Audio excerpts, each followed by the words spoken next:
I'm back. And I'm talking to young men who are keeping it real and honest. And we're talking about the art of letting go and letting in. Breaking Into is next. You are tuned in to Black Hollywood Lives. Breaking Into. I like this song of yours, Alpha. I appreciate Like it. chose to open up in the front. Shout out to Crit. Oh, wow. Crit don't know me. This is what I do. Shout out to Crit. So, That's dope. Family today. I love this song. it's a good song. Yeah. You guys, it's Breaking Into. It is the first show of 2018. It is episode 101.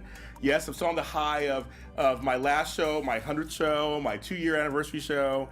This one's kind of like a mini version of my 2-year anniversary show where I had 5 men of color on the show and we talked about all things man, and some women too. This one we have 2 men on the show, and the 3 of us are going to talk about what it's like to be a black man today. That's right. And what does that mean? Right, First of all, right. like what does that even mean? They're both artists, and so what we're going to do is I'm just going to introduce them both to you, and then we're going to start talking. Their podcast is called The Art of Letting Go. I only saw it on your SoundCloud.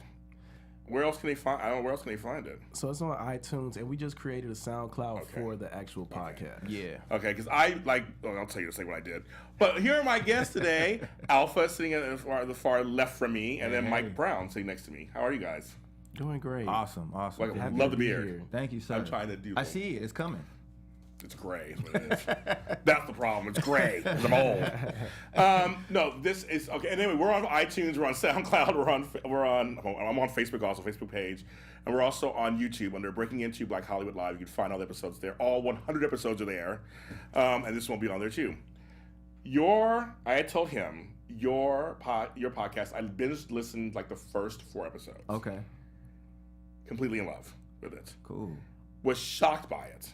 And we're going to go deeper into this. Okay. And what Okay. I want to, because it was like, it's just a straight up 2 guys talking about, anything and everything in a manner that feels like friends talking. And like, I'm in part of the conversation. Like, we're just like, because I was talking for myself, because of course I am black, talking back to it. Yeah, I know what that too. And that's what I would do. And you said what? So I felt myself talking back to the mic, what I was listening to. Device, and I want to find out, just number one, is there anything off limits on your show? Nothing is off limits. Absolutely not. We can talk about everything. So I figure. So basically, so far nothing's come up that you're like, I shouldn't say that. No. I didn't think so. I didn't think so. But I just want to make sure because even though you guys are very real, I just wonder if there's any topic you're like, let's just avoid that topic. But like, no, you guys talk about a little bit of everything. No, because I feel like the show wouldn't be authentic if we did hold back. Like that's what the show is about, letting go. Do you guys plan it out, like outline it, or is it just you come together and you start talking?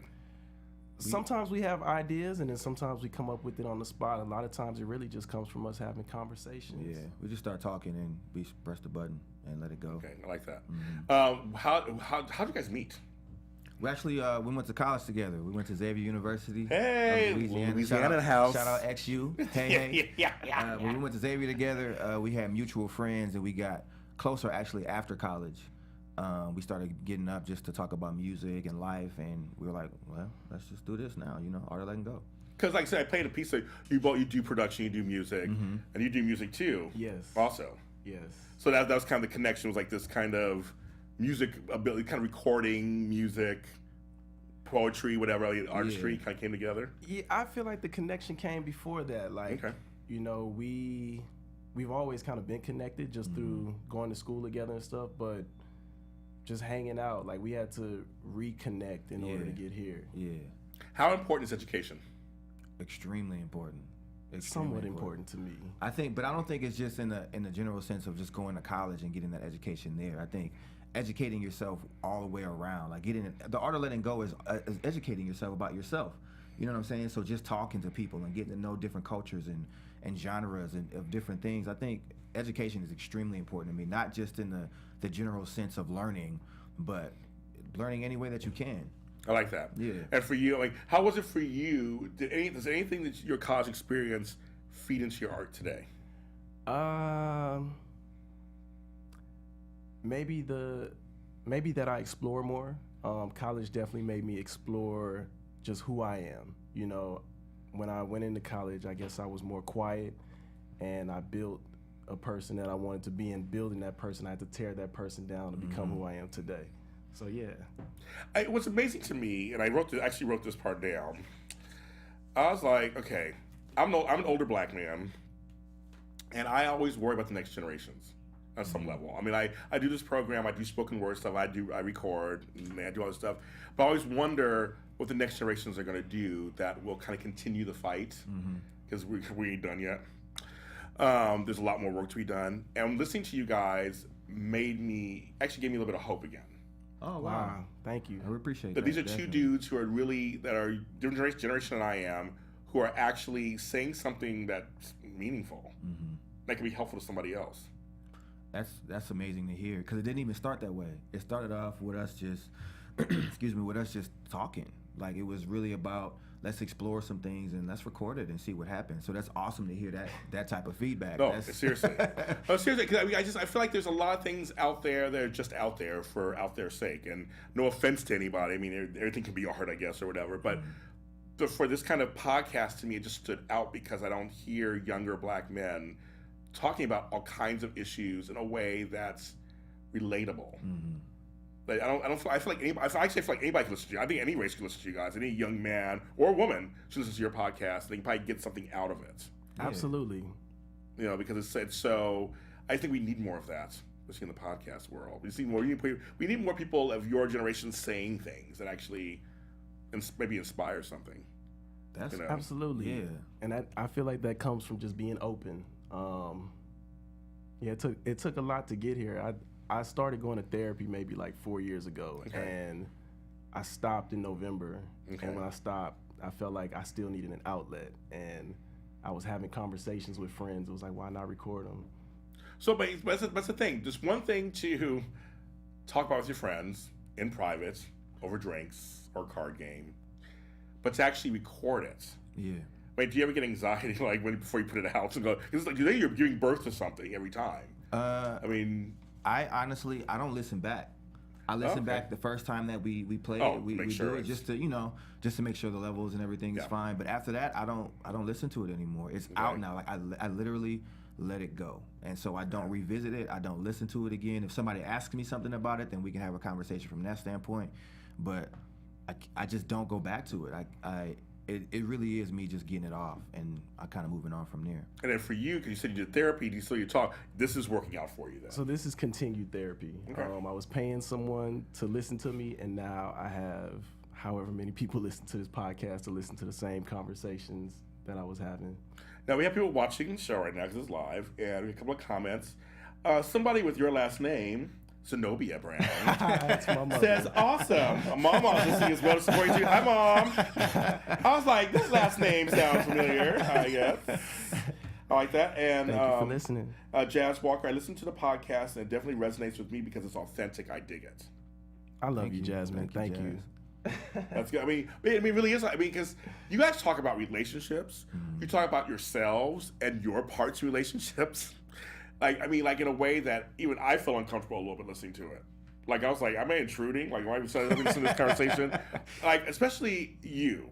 You really do break it down about how you feel about things and how you view certain things. I mean, you do too, but like, you really are like, hey, I did this and I'm not really proud of it, but I did it and blah, blah. I mean, like, seriously, some people who listen to the podcast, I'm not going to play here's that snippet of it. No. Right. I want you guys to listen to it because you really do, because you have to get the whole context of the conversation, but like, you do really break it down with your behavior. Yeah. How I you feel about definitely. stuff. I learned a lot about myself.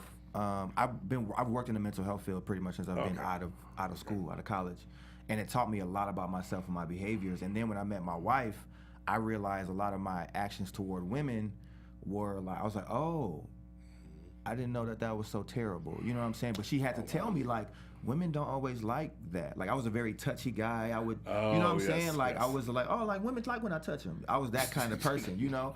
And honestly, I was. Hashtag me too. Right. exactly. Like, okay. Right. They love when I touch them. And it wasn't, hey, man, see. But no, I was that kind of, especially when I would, drink or do certain things like that. But my wife definitely showed me a different side of how to treat a woman and how to admonish a woman and different things of that nature. So I just kind of feed that, because it wasn't really who I was in the first place. Like I was doing it because people thought it was cool. All the fellas were like, oh yeah, he got him. I'm like, oh yeah, okay, this gets me, okay, cool, yeah, let's do it. But it really wasn't who I was, like down to my core. Because I was depressed for such a long time, I just turned to that, and that was an easy escape for me. Like, oh, I feel bad, so let me go find something that makes me feel good. Which we all have done, right? And whatever it is, it could be drugs, alcohol, food. Right? We pick something to make us feel better. But like for you, how do you feel about this whole movement now? I mean, now it's very heightened. Mm-hmm. The whole, like you just said, hashtag Me Too, but it is a thing now. Yeah. Of do we, like for us men, do we hug women immediately when we meet them? Do we wait to let them? I mean, there's a whole thing up there. How are you navigating that these days? Well, to be honest with you, I since I'm married, I keep away from a lot of conversations because I know myself. I flirt on accident. Okay. So I'm like, I'm gonna kind of keep my distance here, or I might not even need to have that conversation. Like I might see a very attractive woman and want to compliment her, and I'm like, I don't even need to do that. You know what I'm saying? Because that might go another direction, and it might not. It might just be, hey, you look great today, and I can move on. But for myself personally, and knowing myself and my behavior in the past, I kind of step back a little bit. And you have the marriage thing. I forgot you have the marriage thing going on. It's a whole different, single versus married is a whole different world anyway. Yeah, I think so. Yeah, so you already have a distance you have to keep anyway. Mm-hmm. So I'm sure your woman would not like you talking. No. I'm hey, sure. Girl, hey, baby, I love you. And are you married to a black woman? Yes, I am. Okay. I'm married to an African woman. Okay, well, there you go. Done. Done. I don't need to ask any more questions. I already know what you can't do. Right. So you can do. And now for you, what is it like bringing things out for you on this podcast? We learn a lot about you too. So what is that like? How's that been for you? It's been a growing experience because a lot of the conversations that I have on the podcast, I really wasn't comfortable just having in my regular life. Being an openly gay man, like that's kind of scary. Even talking about it right now, it's like wow, like I've grown a lot in my life to be able to even have this conversation. Yeah, which I'm very proud of you. Thank you. I appreciate that. No, seriously, I think, again, someone's going to watch this. Oprah said it so well when she did her speech at the Golden Globes. When we see images that, can inspire us that we're not used to seeing. Mm-hmm. And someone could find us on YouTube and you just saying, they go, wow. And also because he's super tall. She's like 6'12" or whatever. I thought I was tall, but he's like way taller than I am. So I think for somebody also, because I know gay guys who are tall. I mean, they feel awkward or feel whatever. It's like they'll see you and go, wow, I can be myself. Yeah. Just you speaking like that. That's what I hope. For me, I never really saw a gay role model growing up. I lived in denial of being gay just for the simple fact there was only one type of gay black man that I saw on TV. So, I would love to be that for some kid that sees me and is like, it's okay to be me. Because I didn't have that growing up. Because I know you play basketball on a league and stuff, and you do all kind of stuff. You're out there, and you teach, right? I do. Yeah, you do all kinds of stuff. You're like to me, you're a well-rounded gay man, well-rounded man. I mean, well-rounded, black man. Like I appreciate that. Thank you. But you do. I mean, I think people need to hear these kind of things because we don't know. Yeah. Because there was no role model. I mean, like I said, when I was growing up, I looked for just black men. Mm-hmm. It was like just black men, period. Right. So like Sidney Poitier was somebody that I was a big fan of. What's his name? I used to love Joe Brown or whatever. Like there's certain people that I looked at, that I would look at and go, I like them. Mm-hmm. Marvin Gaye was a person I really enjoyed because he put out some really good music in the '70s that really spoke to me. Gil Scott-Heron, somebody else I love. I mean, there are people that I looked up to just because they were black men. And they were saying things that spoke to me. I had to find them. That was it. Well, that's how I've always felt about Pharrell and Kanye. Mm-hmm. Like they've always spoken to me, and still to this day, like I listen to Pharrell and I feel like he's always speaking to me. So I do understand what you're saying. I saw NERD back in the mid '90s in San Francisco. Oh wow! At the Fillmore. The Fillmore is a great. If you're in San Francisco, it's a great location because there's no seats. You just stage and you have a floor. It's all floor. You stand there. And I met him afterwards. Nice guy. Tiny guy. Yeah. But the music that was coming out of him even then, we're talking, this is like almost 20 years. This is 20 years ago. Yeah. Was so amazing. Yeah. So by the time he came out later, big with Daft Punk and all that, I was like, he's been doing this for years. Absolutely. The Neptunes, they've been doing this for years. Absolutely. Yeah. And I've always enjoyed his take. Because he's a skater boy, but he's also feels like he's an alien or something. He's all these things. I feel like all of those things make up Pharrell, just like all the things that are all of us make us who we are. Yeah. Who are some of your people? I really look up to Andre 3000. okay. That he's just so free with everything he does, and that was somebody that when I would ride in the car with my pop, he would be listening to Outkast, and that kind of always was my thing. I'm really big with like Juvenile and Lil Wayne. I'm from New Orleans, so I love that to hear that kind of thing. And for me, it took a long time for me to recognize some of the things that they were saying, because I'm so used to like just listening to the wave of things, and then the words would hit me later. I'm like, oh, he really is talking about something. And that's what I kind of like, that they can have fun, talk about something serious, talk about what matters to them, but they can still have a fun and a good time doing it and really just express themselves. And whether it be the way, like Andre, the way that he dresses, the way that he talks, the way that, you know what I'm saying? Like he's somebody that I really look up to. So he's a really dope dude to me. You guys picked two people that are really, you're so great. They're so unique. Because I mean, like when I saw NERD, I saw them again later with Khalees, who I'm a big fan of. Oh, man. I've seen, talk about a pioneer in music of her stuff. It was them, but with Andre 3000, and I had my hair like his too back then. They always saw I had my hair all well pressed out. And everything. Had a good time down my shoulders. I gotta see a picture. Oh, there's some pictures out there. Maybe you'll see one later. It's also blonde at one time. But anyway, wow. They both are black men who are not defined. They are black. They have no problem with that, but they aren't defined by it. They experiment in their clothing, the way they dress, the way they look, in their music.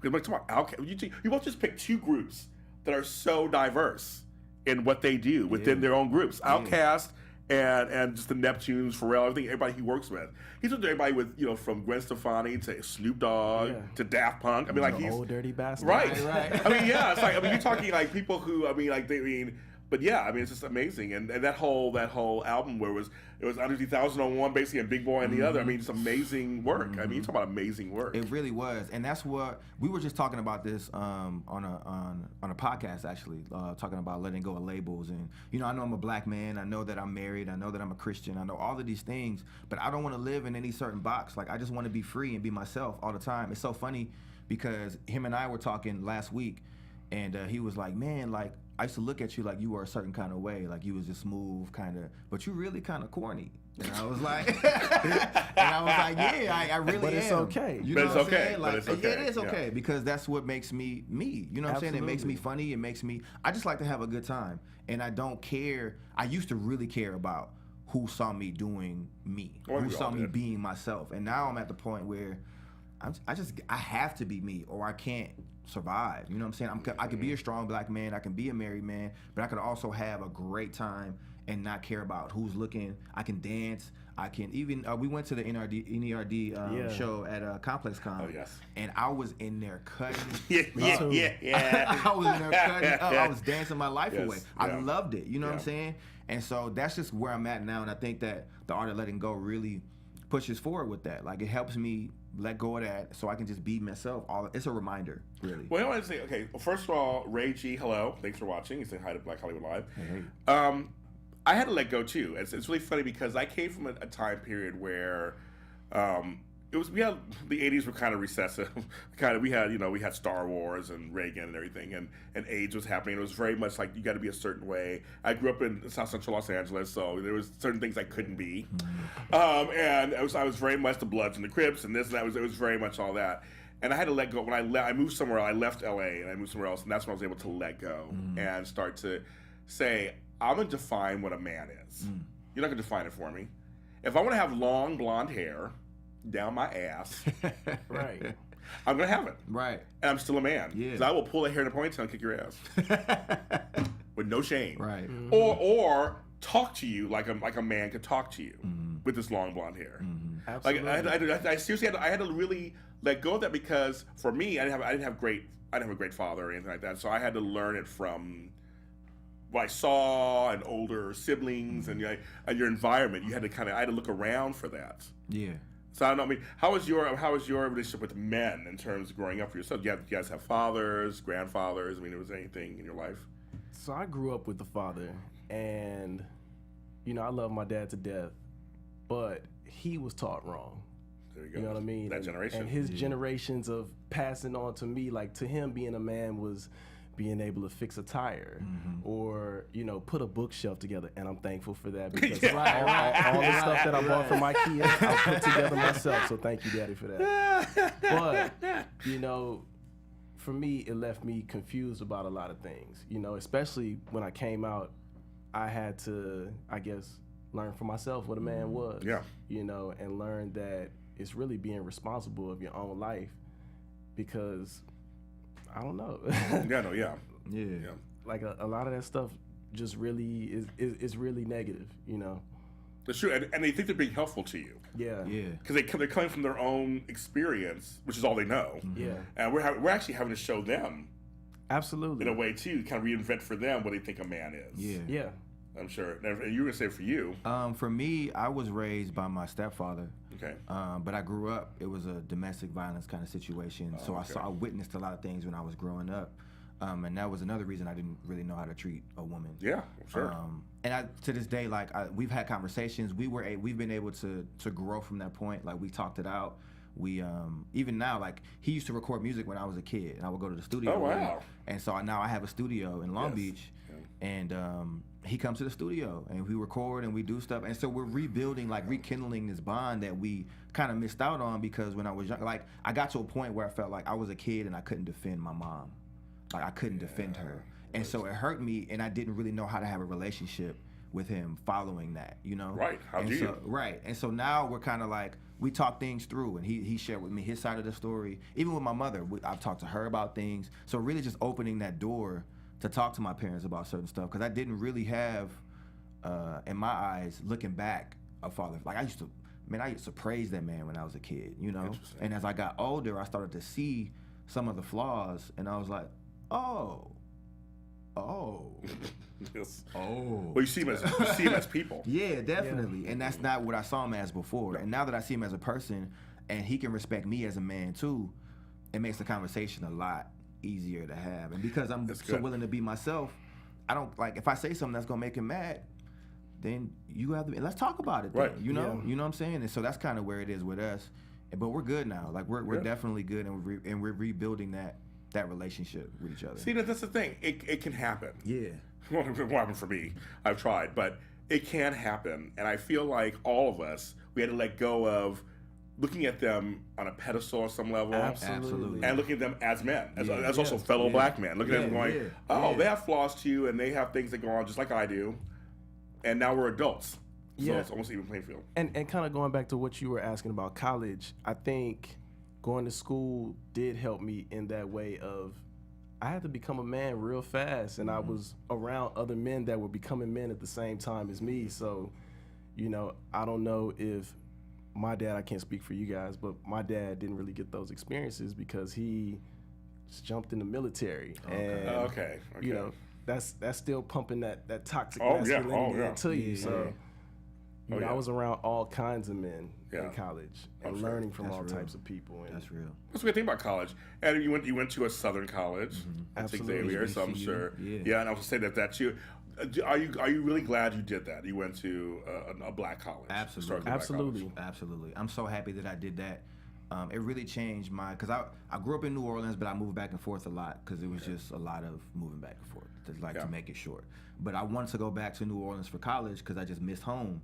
But that experience, like, I wouldn't trade it in for the world. Wow. Like, the relationships that I have to this day, and to see, like, my friends who are doctors and lawyers and professors and that are striving to do these great things, and they're my friends, and I can call them. You know what I'm saying? Like, we don't talk all the time, but it's like, that's my boy. Like, he winning right now. And to see that and to strive for that, it pushes me to want more. It pushes me to want to create my own things and create my own lane and do my own thing. Like, I would never trade going to a black school for anything. I have a niece.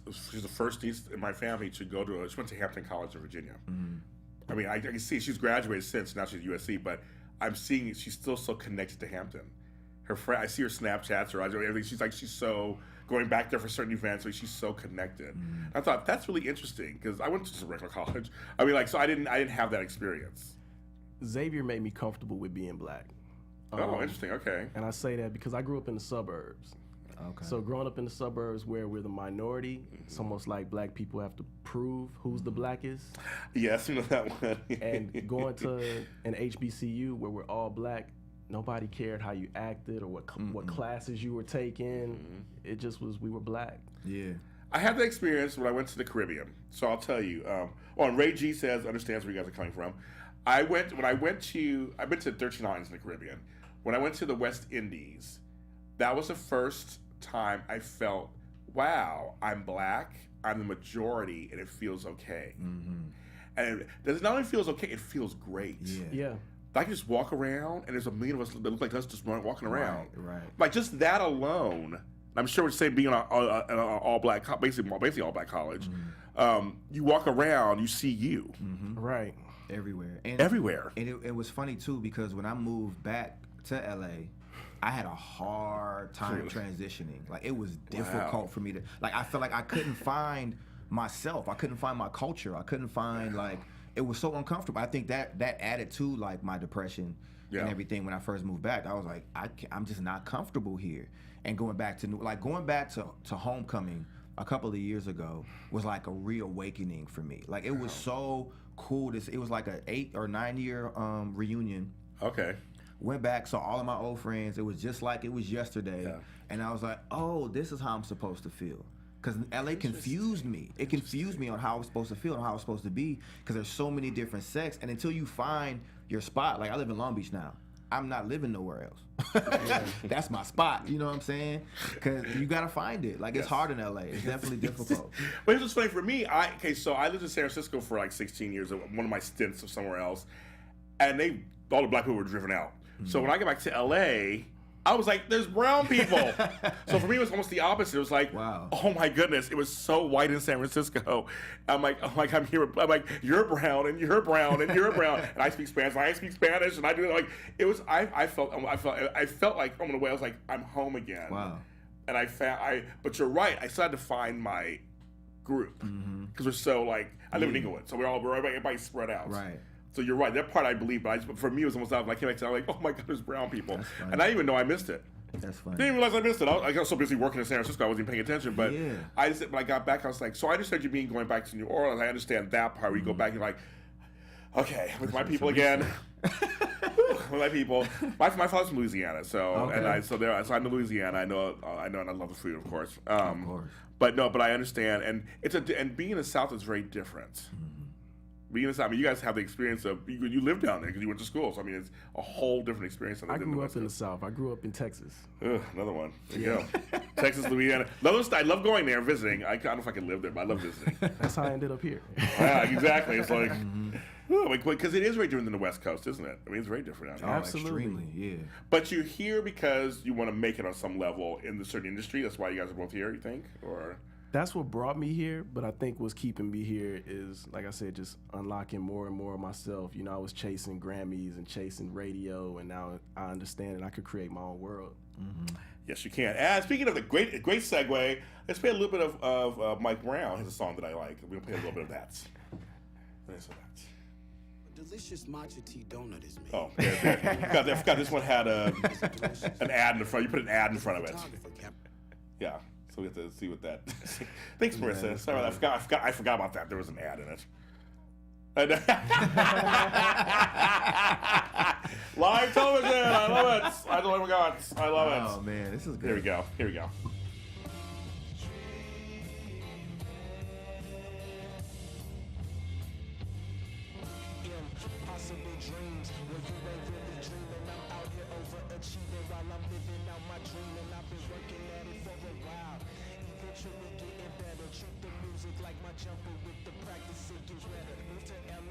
It's like breathe.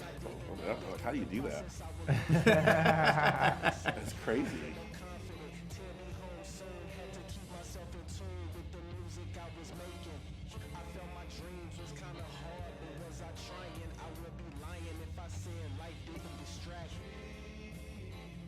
Wow. I like that. Very good. Yeah. And now, you know, as you, I don't know what you know about me, but you know that I do music now too. So I have my songs out, and I just started this almost a year ago. I started the whole recording thing because I do spoken word. And I have a poetry book and everything. But someone said you should put some music, so I start now I'm releasing songs, doing music. Cool. It's been a very interesting experience for me. Hey guys, we are back in full effect. What's that? Oh, okay. I'm like, okay, we are back in full effect. Right, all the way. We are back in full effect. What I was saying, is that it's I find it because you guys are creators too. I'm having so much fun being in the studio. It's I love very it. Fun, yeah. Is it fun? It's liberating, man. It It's, is. It's awesome, You're especially creating. when you just go in and you just do it. Like you don't put too much thought into it. You don't put too much. Don't try to make it too serious. Just go in and let whatever happens happen. Yeah. Like that's awesome. I found that some mistakes that I thought were mistakes, I put in quotes, became a song. Absolutely. That makes sense. Yeah. But I was going to go, why did I wrote that by accident, or I'm recording a vocal and I say a line wrong, or quotes wrong. It's not written, and like that sounds even better. Or like we're playing around with beats, and then I'm like, well, I don't want that one. Well, maybe I do want that one. I like that one. That actually sounds pretty. Right. I'm finding that there are things, and I had to let go. Go back to the art of letting go. I had to let go and let God and say, okay, I'm gonna go into the studio and see what flows through me. Yeah. Yeah. And at first that was hard. Yeah. Because you want to come in. I want to make something good. Right. Right. Right. That's your goal, hopefully. Yeah. Right. But you can't. You could do that, but you can't like control that either. Really. I think you just got to be yourself. Like you really just got to give all of yourself into whatever it is that you're doing. Like I'm at the point now where I'm just going in and seeing what comes out, and then if I got to make up something to it later, then I will. But I just gotta express myself first. Like I used to want to sit down and be all mechanical and be like, I gotta write these bars. These bars gotta hit. Yeah. So now I'm just like, nah, man, just have a good time. Speak your mind, and be free. And that's really what it is for me. And you're right. You can always edit stuff. Yeah, you can always edit things later. I mean, come on. I mean, and I just recently, he knows, I just recently recorded with an orchestra. Yeah. That's dope. And I'm doing an EP. I mean, it turns out it's gonna be an EP, I think, of songs with an orchestra, of me just doing spoken word set to That's orchestra, dope. which is not very common. It's not. I looked around. There's not a lot out there like that. And the first 2 songs we did, and I heard them back, I almost cried, like literally cried. Wow. I was like, this is really good. Like, not so much that I'm so wonderful, but it's like I found another medium to express myself with music that I didn't even think I could use. Again, letting go. Although of saying I can't do this kind of. You have to stop. It's always in your brain, isn't it? Sometimes. Yeah. I think you have to remember that it's art also. Right. And whatever comes out of it is not really up to you what it's gonna be. Like you just have to allow it to be what it's gonna be. Yeah. Like, I don't think Picasso was painting pictures, wanting them to be great pictures, because we all may look at it and see a totally different thing. Right. Same thing with music. It is. It's like again, you have to just let go. Yeah. And see what comes out. Yeah. Absolutely. And I saw your thing. We saw one of your videos or something recently. You're talking about how you got this studio, and so are you living in a house, apartment? How do you studio set up? I have a condo. Okay. And so I have my studio set up in the condo. Okay. I built it all from scratch. I put everything up myself. I learned how to do everything myself. Wow. Okay. So it's been a really cool experience. Like I care so much more about the art because I've put so much into it. You know what I'm saying? So it's really dope. It's cool. It's I was talking to Mike about saying dope all the time. I gotta get a new word. But My favorite word. but yeah, it's in the studio is in the house. My wife isn't really happy about that Well, there you because go. there's a lot of traffic coming in and out. So we gonna move that out pretty soon. Yes. We gonna transition. We gonna figure that out. Do you record the podcast at his house? Yes. Okay. You do. And you live in LA proper yourself, right? I'm in the valley. Oh, you're in the valley. Yes, I'm in okay. Reseda. Oh, I'm sorry. Not far from where we are right now. Yeah, no, you're not far from where we are right now. I know Reseda. I know where that is. Yes, that's why I say. Unfortunately. So you go from there to here to do his show. Yeah. Hey, it's 25 miles for me from here to Inglewood, so I understand. Okay, yeah. I only come here once a week. Yeah. Okay, I used to come here like 5-6 times a week, not anymore. Look, that 405s get on my nerves. On my nerves. Okay, so I asked my guests the same 2 questions. I know, as you guys know, how I never prep them. This has been done 100 times before, including myself. I answered myself these questions. I'm into language. Okay. So that's why I ask these 2 questions to every single person that comes on my show. What is a word, I want you each to give me one, that we should not say anymore? And whoever wants to go first, can go first. Ooh. That's a good question. The art of letting go of word. Yeah, see, there you go. I like that. See, there you go, right?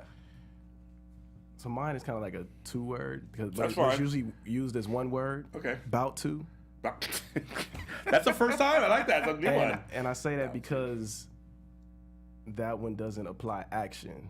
I'm about to put this, or I'm about to do this. Like, do it. That- I like that. I like That's that. real. That's it. That's good. That's a good That's one. real. I would have to say, for me personally, I just have to let go of the word fear. Oh, okay. Like just erase it completely and just live without. Well, fear. if you're Christian, God says don't be afraid. No reason to be afraid. That's You true. live up to Him. That's true. And when does talk about fear, it's really respect. Yes. Like fear of the Lord. Without it's about respect. Right. So I think I would definitely get rid of that word fear. Okay, those are two good ones. Okay, now the converse, what word or phrase, could be a phrase to you, should we say more of? Feel free to feel free. Word. Ooh, I like that. That's a good Word. one. Feel free to Word. feel free. Feel free. Shout out that younger dude. I like that. Okay, that's the first. Another friend from college, Yeah. James Woods. Yeah. that His name is younger James. Well, then come on in. It's a great name. Yeah, great name. Very strong name. dude. I'm gonna have to go with dope. I think everybody should illustrate that in their own way because I feel like everybody is dope. Absolutely. Dope Everybody's is a great word. dope. You know what I'm saying? I know people were still saying it. I said no. I don't know if they do or not either. That's why we need to bring it back. Because everybody's dope in their own way. So just be that. I can't, that's all I got. He had the better one, man. I can't. He did have a good one. He did have a good one. He had a good one. So what are some things you would like to accomplish next? I do believe in speaking to existence. What are some things that you guys like to do next? Financial freedom through my creativity. Okay, let me take the mic off and just drop that Right, one I here. gotta start letting him go first, man. I was like, I can't. How do I follow that? It's my show. You know what I'm saying? Well, why am I here? Right. It's my show. He's upstaging me. I'm Right, like what's going on? I'm on thinking everybody. And he just coming real smooth. I'm on with it, thinking too, I'll like- be breaking into you for this week. My name is James Lott Jr. I'm like, he just like, and people are typing in, feel free to feel free. I'm like, he's just killing it over here. Okay, thanks. That's what's up. No, that's great. I'm sorry, could you repeat the Question. Could you repeat? I need a moment to think. Could you repeat the question, please? I like a spelling bee. The word is dope. Dope. Everyone is dope. Oh man. Yes. No, for real, I really need you to repeat the question. Well, I'm saying, as we speak into existence, Right. what are some things you'd like to accomplish? I would like to. I would like to accomplish being a complete just entrepreneur. Okay. And not really worrying about what that means financially or just really being free to do whatever it is that I want to do and figuring it out like as it goes. You know what I'm saying? Like, I don't want to put too much pressure on anything. Yeah. So that's really me speaking into existence to be a artistpreneur, an entrepreneur, on every level, because I do art and music and everything like that. But there's so many other things that I want to dive into. Yeah.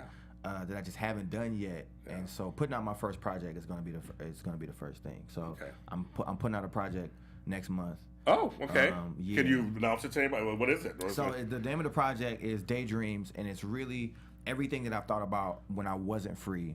Wow. And I wasn't saying. It's all on record. And so it's about depression. It's about being angry at God sometimes. It's about having fake friends. And then it's about love. It's about respect. It's about everything that I've always wanted to say that I just never said. And it's really good. Wow. That's good. But that's exciting. I'm excited. Okay, I'm super excited about that. So it'll be out next month, probably mid-March. Okay. I don't have an exact date yet, but we're going to finish up mixing and mastering it this week. Wow. And we're going to go from there. So, and this is putting a deadline on me too, because when you got art, sometimes you hold it and you don't want to. I know. There's a lot of people holding you accountable on this one, all these live views. Yeah, it's on. Lots of people are watching. We're on. Right. So y'all hold me accountable. Please hit me up if you don't have it next month. Yeah. Don't say that I'm not dope. Tell me. I'll tell you you're not dope. You don't have it out next month. I'm on March 15th. You're not being dope right now. Are you about to release it? Right. Look, what's going on over here? Right. Okay, so where does your name come from? Alpha. So I'm the firstborn in my family. So there's a couple of different things. I have 10 siblings. Hello. I'm the oldest of my family, so Alpha was appropriate for me. Yes. And then now it's an acronym. It stands for A Life Fulfilled, Praising Him, Amen. And it's it's something that I feel like everything that I do, I want to put forth my best effort to give God glory in the things that I do, even if it doesn't seem like, oh, God might not like that. Well, I'm still giving God glory and doing it. You know what I'm saying? That's really where the name comes from. It comes first from me being the firstborn in my family and me wanting to set a way for my siblings. Like I really would love to be an example to them. Yeah. As well as my nephews and nieces and everyone. But that's not where the name comes from. How old's your youngest sibling? He is 5. Dang. God, he's 5. I come from a big family too, and my youngest sibling I think is 15. Oh wow. And I'm 800, so I was like, that's a big age difference. So for you two, it's an age difference. I'm like early hundreds. So I'm like, I don't know what's going on. I'm like, that's a huge age difference. Yeah. Wow. So the 5-year-old's gonna see this show. I'll be like, oh my God, it's my brother. And the 5-year-old is coming to the studio with my dad, and he's getting in the booth too. So it's so cool. Being able to create means that I can do. It's not just about the finances and everything like that. It's about the relationship building that I'm able to do with it as well. Like I didn't have a studio before. And now that I do, my pops comes over, my little brothers come over. I get to build with my dude here. Like so many people we can just build in there, and then we can step out and do so many things. It's about the togetherness. Yes. Like I was trying to do so many things on my own for such a long time, and I was isolating myself. I wasn't talking to nobody. I wasn't sharing the things that I needed. And now that I have something that I can give to others, because that's really what I want to do at the end of the day, it makes it easier to kind of build those relationships and build those partnerships and build that entrepreneur and build that, because we're all doing it together. No man is an island. Mm-hmm. I co-wrote and recorded a song with my granddaughter, so I know what it feels like. That's awesome. So I'm like that. So I think I cried when I finished the song. Yeah. Because it's something we wrote together, and now I said, now you have a credit. Straight up. She's like, I want my royalty check. She's my granddaughter. Yeah. But no, so I know what it feels like to have someone come in that's young and kind of see it. And I had my daughter here once. She came to LA and watched me do this. It was kind of like, she was on my radio show. And it was like, oh my God, it was kind of cool to have her. Because I used to do things myself too, just doing it myself. Yeah. And now to have family kind of be involved is kind of fun. That's cool. Because we're not by ourselves. No. You guys, the program's called The Art of Letting Go. You just said they just created a SoundCloud for it? Yes, it's the Art of Letting Go podcast on SoundCloud and on iTunes. And on iTunes. So go subscribe, like, comment. Please. Tell them what you think. Subscribe. Also rate it. Like you can rate it. You rate it 5 stars. Let them know what's going on. I'm going to go on there and subscribe to it now on iTunes. I was just listening to your SoundCloud. And I said, and it's like 10 episodes now, right? Yes, it is. They're all good. Oh my God, they're so good. I'm so like them. Tell folks in that camera, each of you, where they can find you on social media. You go ahead. You can find me on Alpha ALFPHA_presents on Instagram. You can find me on Twitter with the same thing, not the underscore, and on Facebook I'm under Wayne Michael. You can find me on all social media at Just Mike Brown. That's Instagram, SoundCloud, website primomiguel.com. If you like to read, sometimes I journal on Tumblr. That's beatsandblunts.tumblr.com. Beats and Blunts. Okay. And I'm James Lott Jr., of course. You can follow our show, Breaking Into, on Facebook. It's Breaking Into page. Go ahead and like there and follow so you can see what's going on. And I also post more things about the artist on that page.